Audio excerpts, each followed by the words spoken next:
I'm Justin, and here is how I see it. I have the Angus MacKirk Sluice here, which I've done a review on before on forums, but I've never done it in video before, so it's my first video review of a product after my DK. This sluice is a tough sluice. It's not like your typical Keen A52 or other metal-based sluice. It's tougher than a La Trappe, but it runs on the same principle of the La Trappe. It has a drop riffle design here, which they call on their website the Abyss.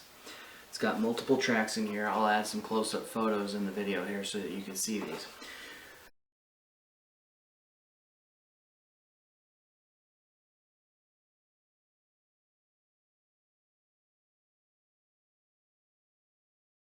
What I like about this sluice here, it's lightweight.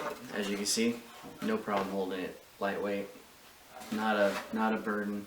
Doesn't make your packing load very much. It's actually a very nice sluice for using for sampling, for when you're taking samples.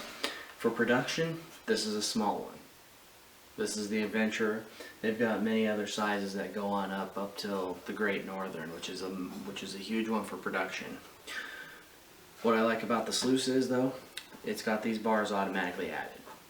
Any of you that have sluiced often know that finding a rock that's going to cover or hold your sluice down isn't very effective.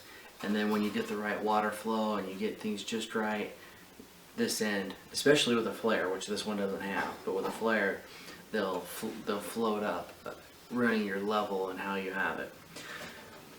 What I did to mine, I noticed it still had that sheen from the factory before I used it.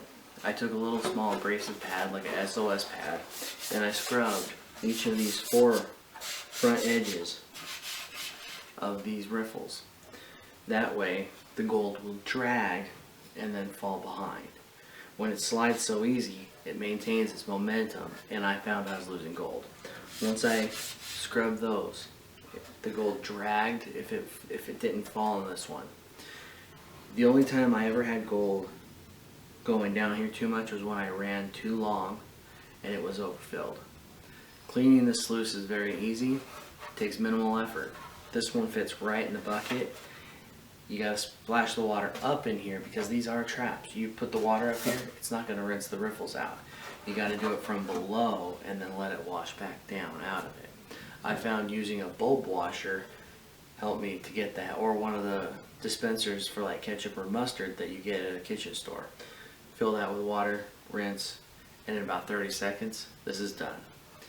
And that gives you a bunch of concentrates. Then you can run it, set it back down, keep running. I found running too long on a single time with this, it would overload and fill out.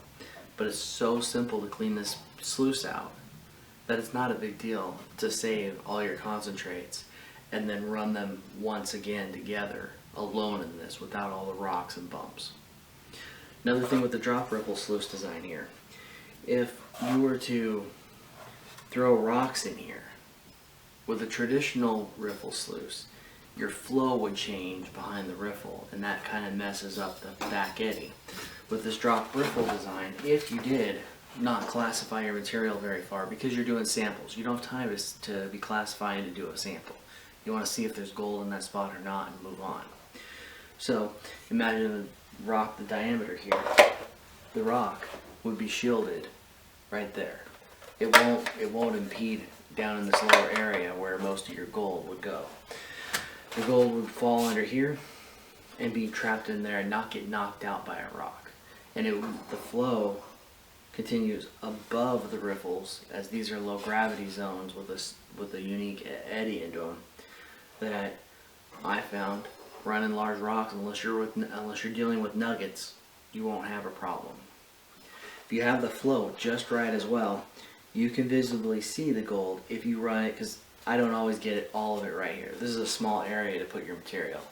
Oftentimes my material will fall on these first 2 riffles. The nice thing about it is this secondary little trap that they have here, this kind of the second wind right here, you can see your gold sitting there. it'll sit there until you either drop more material onto it, or it really was difficult. I finally just said, I can't stand that gold looking at me, so I grabbed my snuffer and pull it up, because it's sitting right here, staring at me. So that's a good sign. Up here, this has a little kind of a bump design on it. It works decently. You'll often see little specks hanging behind these bumps. Generally, they're really flat. If they have of any surface area or substance, they'll fly on by to this. But it is a definitely good sign. You'll see color sitting behind here.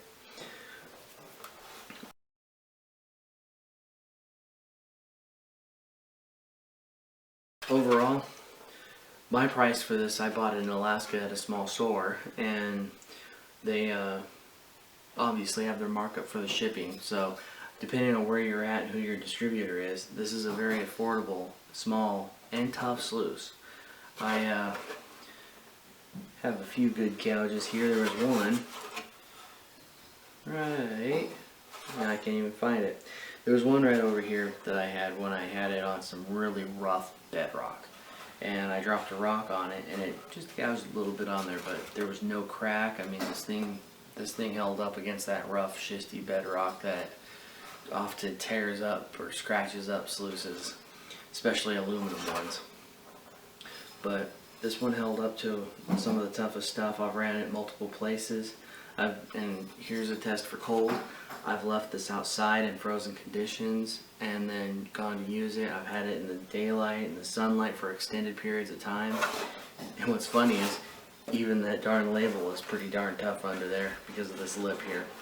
But out of sluices, convenience for sampling, I give this one of my best ones. I used to have a Tee-Dee Easy sluice as well. That sluice was what I started with. This one, I paid $54.50 at the shop that I did, but I give this one about 7 out of 10 for getting on your sampling and doing that. For production, move on up to the other models.